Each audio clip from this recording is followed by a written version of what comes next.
হয়ে গেছে।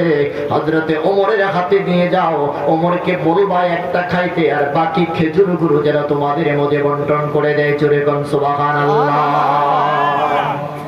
হযরতে আলী খেজুরগুলো হাতে নিলেন।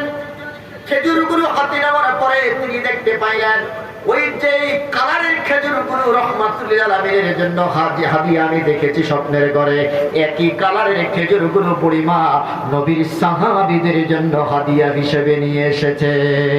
টুকরিটা আমি হযরত ওমরের হাতের মধ্যে দিলাম। ওমর কি ডাকতে বললাম, ওমর ওই যে বুড়িমা হাদিয়া নিয়ে এসেছে নবীর উম্মতকে খাওয়ানোর জন্য, ইরে ওমর তোমার কাছে অনুরোধ, ওই বুড়িমা বলেছে আগে তুমি খাইবা, তারপরে নবীর সাহাবীদের মধ্যে এই খেজুরের দানাগুলো তুমি পৌঁছাইয়া দিবা। জোরে কোন সুবহানাল্লাহ।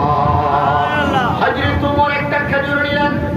একটা খেজুর নেওয়ার পরে আরেকটা খেজুর হযরতে ওমর আলীর মুখের মধ্যে দিয়ে দিলেন। হযরতে আলী ডাক দিয়া বলে, দুনিয়ার মানুষ, আমি নবী যে খেজুর দেওয়ার পরে যে স্বাদটা অনুভব করেছি, ওমরের দেওয়া খেজুরের মধ্যেও সেই স্বাদটা পেয়েছি। জোরে জোরে বলেন আল্লাহু আকবার। হযরতে ওমর পাখি খেজুরগুলো আলীকে ডাক দিয়া বললেন, আলী রে পাখি খেজুরগুলো নবীর সাহাবীদের মধ্যে বন্টন করে দাও।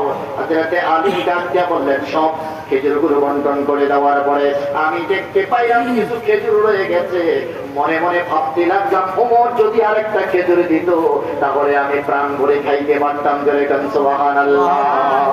বলেই ফেললেন, ওমর জিদনি তামারাতান উখরা, আমাকে আরেকটা খেজুর দাও।